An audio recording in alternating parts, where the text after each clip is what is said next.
Hi అండి, చాలా సింపుల్గా ఇంట్లోనే కందిపొడి తయారు చేసుకునే విధానం.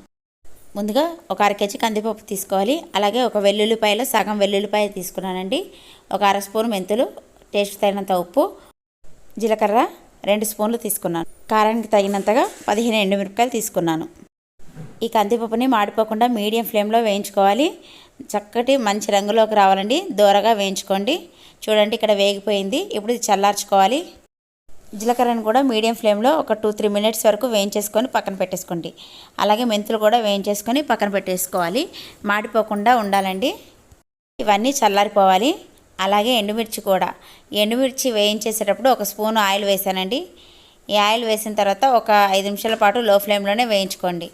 ఇది వేగిపోయిన తర్వాత ఇవి కూడా చల్లార్చుకోవాలి. ఇవన్నీ చల్లారిపోయాయి కాబట్టి ఇప్పుడు మిక్సీ జార్లో వేసేసుకొని గ్రైండ్ చేసుకోవాలి. మొదట ఎండుమిర్చి, వెల్లుల్లిపాయలు, టేస్ట్ తగినంత ఉప్పు వేసుకొని గ్రైండ్ చేసేసుకోవాలి. ఇలా గ్రైండ్ చేసుకున్న తర్వాత ఇప్పుడు ఇందులో ఉన్న ఎండుమిర్చి పౌడర్ని బాగా కలిపేసుకోండి. ఎందుకంటే మిక్సీ జార్కి అంటుకుంటుంది కాబట్టి. ఇలా కలుపుకున్న తర్వాత మనం వేయించి పక్కన పెట్టుకున్న కందిపప్పు కూడా వేసేసుకొని గ్రైండ్ చేసేసుకోవాలి. మంచి మెత్తగా అవ్వాలండి. ఒకవేళ గరుకుగా ఉన్నా కూడా బాగానే ఉంటుంది. అలాగే మిగతా కందిపప్పును కూడా మిక్సీ జార్లో వేసుకొని గ్రైండ్ చేసేసుకోవాలి మెత్తగా.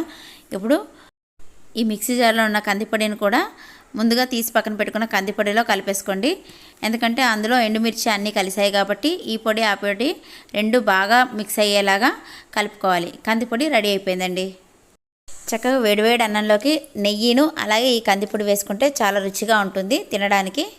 ఈ వీడియో నచ్చినట్లయితే లైక్, షేర్, సబ్స్క్రైబ్, ఇంకా పక్కనున్న బెల్ ఐకాన్ నొక్కండి.